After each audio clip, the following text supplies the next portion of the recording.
In today's video, I'm going to show you how to add and use a number field in Airtable, so you can start tracking quantities, scores, or any numeric data with perfect formatting. If you find this helpful, be sure to like and subscribe, and let's get right into it.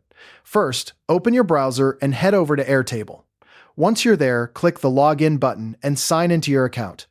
After you're in, open the base you want to edit. This is the workspace that holds all your related tables. Then, select the specific table where you want to add the new number field. You'll see your existing columns at the top of the grid.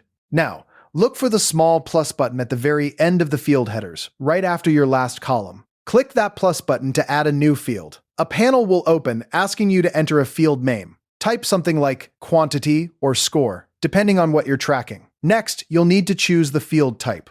From the menu, select Number. This tells Airtable that this column is meant for numeric data only. You'll then see options for the number format. You can choose between integer, decimal, percent, or currency style formatting, depending on what fits your data best. If you pick decimal, you can also set the decimal precision, for example, 2 decimal places for prices. Once you're happy with the settings, click Create Field or Save. Your new number column now appears at the end of your table. To start using it, click any cell in that column. Type in a numeric value, for instance, 42 or 99.99, and press Enter to save that value.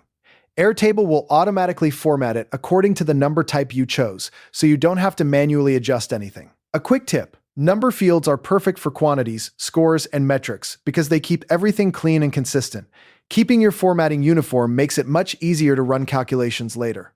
These fields also work great in formulas and summary rows, and you can combine them with filters to analyze ranges, like finding all records where a value is greater than 10 or less than 100. And there you have it. You've successfully added a number field to your Airtable base and entered your first value. Thanks for watching, and I'll see you in the next video.